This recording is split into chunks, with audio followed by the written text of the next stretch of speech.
नाशिकची ग्रामदेवता कालिका माता मंदिरामध्ये आज नाशिकचे जिल्हाधिकारी जलद शर्मा आणि महापालिका आयुक्त मनीषा खत्री यांच्या हस्ते सपत्नीक पूजा ही करण्यात आलेली आहे।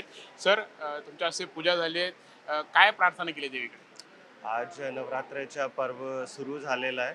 पुढच्या 9 दिवसामध्ये सर्व जे आमची देवी आहे त्यांची पूजा केली जाणार आहे। आमच्या घरामध्ये तर सुरुवातपासूनच नवरात्र खूप मोठ्या प्रकारे हे केलं जातं। सर्व जण उपवास ठेवतात आणि अष्टमीला कन्याला हे भोग पण करतात। आम्ही नेहमी प्रकारे आता पण अशीच प्रार्थना केलेली आहे की पूर्ण आमचा जे जिल्हा आहे, नाशिक जिल्हा आहे, महाराष्ट्र आहे, भारत आहे, सर्वांचं कल्याण व्हावं आणि त्याच्यासोबतच जे काही कोणाचे संकट आहे ते सर्व देवी जे आहे ते दूर करतील असेच प्रार्थना सर्वांची। खरं तर पती पत्नी आहात, दोघांच्या हातात नाशिक जिल्हा आहे पूर्ण। आता कुंभमेळा आहेत, काय पुढे आव्हानं वाटतायत, याबाबत काय प्रार्थना देवीकडे? कुंभमेळ्याबद्दल तर मला एवढंच सांगायचे की आमच्या जी तयारी आहे कुंभमेळ्याची ते माननीय विभागीय आयुक्त साहेब आहे आणि आता कुंभमंत्री पण झालेले आहे। CM साहेबांनी आहे, सर्वांची मार्गदर्शनमध्ये खूप चांगल्या प्रकारे चाललेली आहे।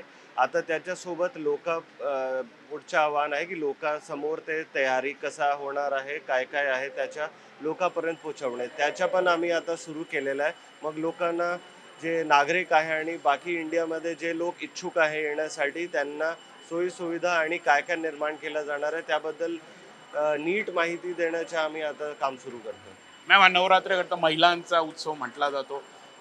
अधिकारी महापालिकेचे अधिकारी आहात, कशी आव्हानं वाटतायत, देवीकडे काय प्रार्थना आहे तेव्हा? सर्वात आधी तर हा माझं सौभाग्य आहे की मला आज इथे येण्याची संधी मिळाली आणि देवीकडे मी पण हीच प्रार्थना केली की आपला जे येणारा सिंहस्थ आहे ते पण काही वाईट ह्याच्यात म्हणजे न पडता ते चांगलेपणे आपण हे करणार, कंप्लीट करणार आणि परत परत मला हीच संधी मिळावी आता माताकडे येण्याची। ते आम्हाला पण खूप असा म्हणजे पूर्ण जे आपलं नवरात्रीचं वातावरण आहे ते खूप आवडतात आणि माताकडे येण्याची संधी भेटते।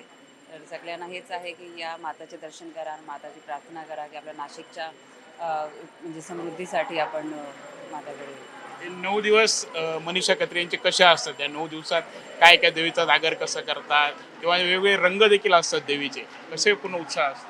नाही, आता आमच्या घरी पण तसं देवीची घटस्थापना केली जाते। आज सकाळी तिथे पण झालीच आहे आणि 9 दिवस घरी पण ते खूप जे पूजा असतात सगळी ते असतातच। आपल्या नेहमी प्रत्येक घरात जसा होतं तसा होतोच आणि आपण बघत आहोत खरं तर आता पुढे कुंभमेळा आहेत, हा कुंभमेळा नीट जावा, सर्व काय आमच्या आजचे चांगलं काही काम जे पार पडावं अशीच प्रार्थना त्यांनी केली। कॅमेरा विकी पॉर्स प्रांजल कुलकर्णी, NDTV मराठी, नाशिक।